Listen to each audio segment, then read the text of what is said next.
녹지국제병원 공론화조사위원회에 불허 권고가 나온 지 2달 만에 원희룡 지사가 최종 결정을 내리겠다고 밝혔습니다. 행정의 신뢰성과 지역경제 활성화에 방점을 찍고 있어 조건부 허용에 무게가 실리는 분위기입니다.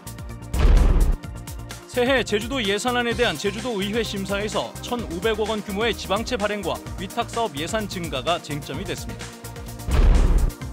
제2공항 문제로 갈등이 계속되고 있는 가운데 입지 선정에 앞서 제2공항 건설을 최적의 대안으로 결정하는 과정이 공정했는지를 이슈 추적에서 집중 보도합니다. 시청자 여러분 안녕하십니까. 뉴스데스크 제주를 시작하겠습니다. 녹지국제병원 개원 허가를 놓고 공론화조사위에 불허 권고가 나온 지 2달여가 지났습니다. 오늘 원희룡 지사가 이번 주 안에 결론을 내리겠다고 밝혔는데요. 그런데 뉘앙스가 묘합니다. 행정의 신뢰성과 지역경제 활성화에 방점을 찍고 있는 모양새여서 공론조사 결과를 뒤집고 조건부로 허용하는 것이 아니냐는 관측도 나오고 있습니다. 박주영 기자가 보도합니다. 공론화조사위에 불허 권고가 나온 지 2달 만에 원희룡 지사가 녹지국제병원을 찾았습니다. 6개월간 휴직한 병원 직원들은 병원 개설 허가 여부를 신속하게 결정해달라고 요구했습니다. 만약에 휴직을 꼭 계속할 거면 저희가 계속 미리 알고 있었으면 저희가 다른 아르바이트를 하거나 그런 식으로 저희가 생활이 가능할 텐데. 녹지국제병원 방문에 이어 병원이 들어선 서귀포시 동홍동과 토평동 주민들을 만났습니다. 주민들은 개설 허가가 늦어지면서 지역 발전이 더디고 있다며 개설 허가를 요구했습니다. 묘를 다 이장하면서 우리는 단지 지역경제 활성화다. 그거 하나 때문에 저희들 조당인 묘를 다 이장했었습니다. 그래도 지사님도 오늘 가봐서 알겠지만 지금 흉물이 된 지가 거의 1년이 다 돼가고 있습니다. 반대 의견도 절충을 한다면 조건부 허가도 가능하지 않겠느냐 하는 의견을 내세웠었고, 원희룡 지사는 그동안 영리병원 불허에 대안으로 비영리병원 유치와 JDC 또는 제주도가 인수하는 방안 등을 검토했다며 이번 주 안에 결론을 내겠다고 밝혔습니다. 여러분들이 주신 그 의견들도 저희들이 아무튼 잘 감안을 해서 물론 최선은 없겠습니다만은 차선의 그런 방안이라도 저희들이 추구할 수 있도록 해보겠습니다. 원희룡 지사는 그동안 불허를 권고한 공론조사 결과를 최대한 존중하겠다고 여러 차례 밝힌 상황. 2달간의 침묵을 깬 원 지사가 행정의 신뢰성과 지역경제 활성화를 고려해 최종 결정을 내리겠다고 언급해 사실상 공론조사 결과를 뒤집고 진료 대상을 외국인으로 한정하는 내용의 조건부 허용으로 결론 날 가능성에 무게가 실리고 있습니다. MBC 뉴스 박주연입니다. 한편 의료연대 제주지부는 긴급 논평을 내고 원희룡 도지사가 영리병원을 허용할 경우 퇴진 운동에 나서겠다고 밝혔습니다. 또 원 지사가 녹지국제병원에 대한 공론조사 불허 결과를 최대한 존중하겠다고 여러 차례 밝혀놓고도 행정의 신뢰성과 지역경제 활성화 등을 고려해 결정하겠다는 입장문을 발표한 뒤 녹지국제병원을 방문하고 지역 주민 간담회를 진행한 것은 공론조사 결과를 뒤집으려는 행보라고 비판했습니다. 새해 제주도 예산안에 대한 제주도 의회 예산결산특별위원회 심사가 오늘부터 시작이 됐는데요. 1,500억 원 규모의 지방채 발행과 위탁사업 예산 증가 문제가 쟁점이 됐다고 합니다. 홍수연 기자의 보도입니다. 장기 미집행 도시계획시설 일몰제에 따라 제주 지역의 토지 구입과 보상 등에 소요될 것으로 예상되는 금액은 9,500억 원. 제주도는 당장 내년부터 1,500억 원씩 5년 동안 지방채를 발행해 관련 예산을 충당한다는 계획입니다. 하지만 지방채 발행 절차를 놓고 의회와 제주도가 맞섰습니다. 의원들은 지방채를 발행하려면 관련법에 의해 의회 의결을 얻어야 한다고 주장하는 반면 제주도는 행정안전부 지침에 따라 예산안 의결로 가름할 수 있다는 겁니다. 법이 우선입니까? 지침이 우선입니까? 행안부에서 그 재정실이거든요. 재정실에서 그 법도 만들고 그 지침도 만들었을 텐데 그 법에 위반되는 지침을 만들었지는 않았을 겁니다. 중기 재정 운영 계획이 부실하다는 지적도 나왔습니다. 의원들은 지방채를 발행하는 향후 5년간 예산 지출이 수입의 2배를 웃돌 것으로 예상되지만 구체적인 대책은 없다고 질타했습니다. 기본적으로 우리가 생각해도 제주도정은 이제 적자가 될 게 뻔한 상황인 거잖아요. 그러면 이런 재정 관리로 가면 다시 빚더미에 안겠다는 거고. 원희룡 도정 출범 이후 공무원 정원 증가 속에 새해 5천억 원을 넘어선 공기관 대행과 민간 위탁 사업 예산도 도마에 올랐습니다. 공무원 수가 늘어나면 공무원들이 일을 해야 될 거 아닙니까? 그러면 뭐 민간이나 이제 공공기관의 위탁 사업을 좀 줄이거나 뭐 이렇게 해야 되는데 이것은 더 늘고 있어요. 한편 지방 보조금 사업 심의와 관련해 도의회 의결을 거친 사업을 두고 또다시 심의를 진행하는 것은 행정 낭비라는 의원들의 지적에 대해 제주도는 관련 규정에 따른 것이라며 의회 의결 사업은 심의를 간소화하는 방안을 검토하겠다고 밝혔습니다.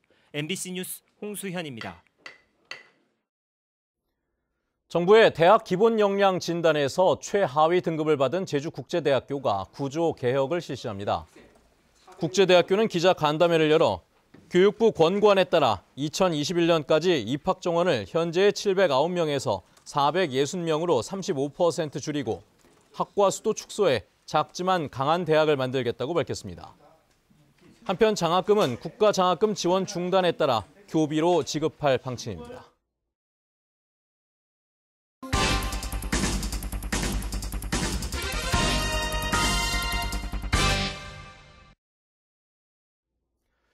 네, 현재 제주 제2공항 입지 선정이 타당했는지에 대한 재조사가 진행이 되면서 공항 건설을 둘러싼 논란은 계속 이어지고 있는 상황이죠.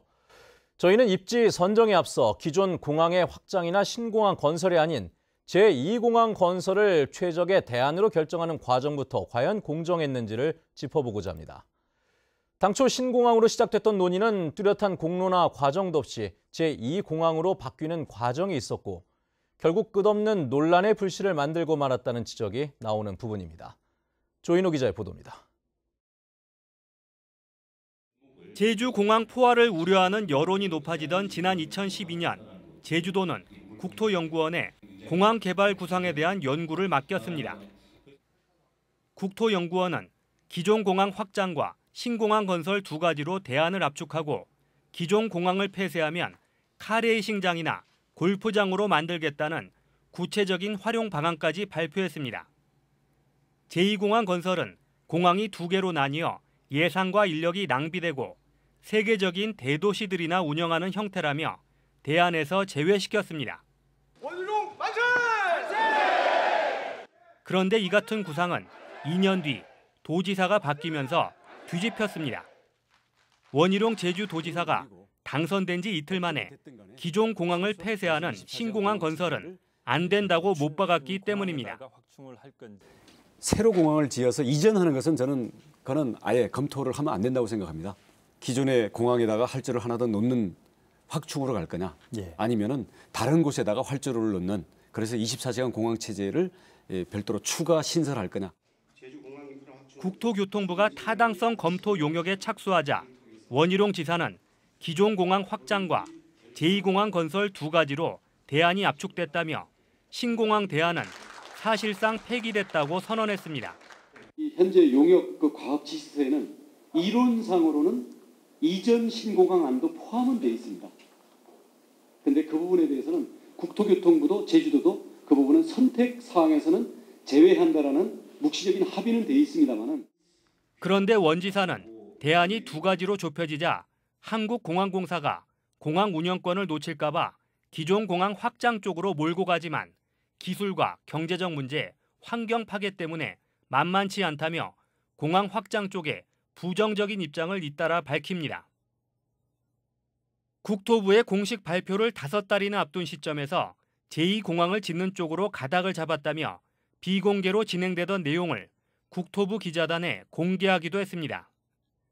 기존 공항 확장과 제2공항 건설을 지지하는 여론이 여론조사 때마다 오차 범위 안에서 뒤집힐 정도로 팽팽하게 맞서던 시기였습니다. 도민들이 현명하게 이제 오랜 기간 동안 좀 판단해야 될 문제인데 이미 이렇게 예정된 것처럼 암묵적으로 이렇게 암시를 하는 것처럼 도민들에게 알리는 어떤 효과가 발휘됨으로써 여론에도 영향을 미쳤고 실제 용역 결과도 영향을 미치지 않았나.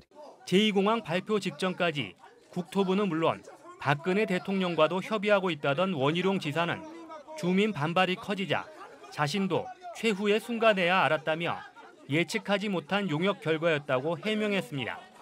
MBC 뉴스 조인호입니다. 제주도는 오늘 제주시 탐라문화광장에서 각급 기관장과 주민 등이 참석한 가운데 음주 청정지역 선포식을 열었습니다. 음주 청정지역으로 지정된 곳은 공원과 어린이 보호구역, 어린이 놀이터 등 800여 곳에 이릅니다. 제주도는 음주 청정지역에서 음주 행위를 할 수 없도록 경찰, 보건당국과 함께 계도할 계획입니다. 오늘 제주시의 낮 기온이 역대 12월 기온 가운데 두 번째로 높은 기온을 기록했습니다. 제주지방기상청은 오늘 제주시의 낮 기온이 22.9도를 기록해 1936년 12월에 기록된 23.3도에 이어 역대 두 번째로 높은 12월 기온으로 집계됐다고 밝혔습니다. 기상청은 남쪽 바다로부터 따뜻한 공기가 강한 바람에 의해 유입되면서 기온이 올라갔다고 설명했습니다. 한국공항공사는 지난달 겸업금지 위반과 임직원 행동강령 위반으로 제주공항 간부 59살 A씨에 대해 징계 처분하고 다른 본부로 인사 이동 조치했습니다. A씨는 지난해 5월 골재 업체를 설립해 운영하면서 분쟁이 생긴 다른 업체 관계자에게 협박성 문자 메시지를 보내는 등 위협적인 행동을 한 것으로 조사됐습니다. A씨는 감사가 진행된 지난 10월 골재 업체를 폐업 신고했습니다. 제주지방법원 송재윤 판사는 친아들을 방치한 혐의로 기소된 26살 김모 씨에게 징역 1년 6월을 선고하고 법정 구속했습니다. 김 씨는 지난해 8월 27일 밤 11시 반쯤 서귀포시의 한 아파트에서 생후 22개월 된 친아들이 울고 보챈다는 이유로 놀이터에 두고 집으로 돌아온 혐의로 재판에 넘겨졌습니다. 제주 서부경찰서는 흉기를 휘둘러 동료를 다치게 한 혐의로 네팔인 35살 A씨를 붙잡아 조사하고 있습니다. A씨는 어제 오후 4시쯤 제주시 2호동의 한 유리공장 숙소에서 술을 마신 채 흉기를 들고 난동을 부리다 동료인 한국인 37살 이모 씨를 다치게 한 혐의를 받고 있습니다. 뉴스데스크 제주였습니다. 시청해주신 여러분 고맙습니다.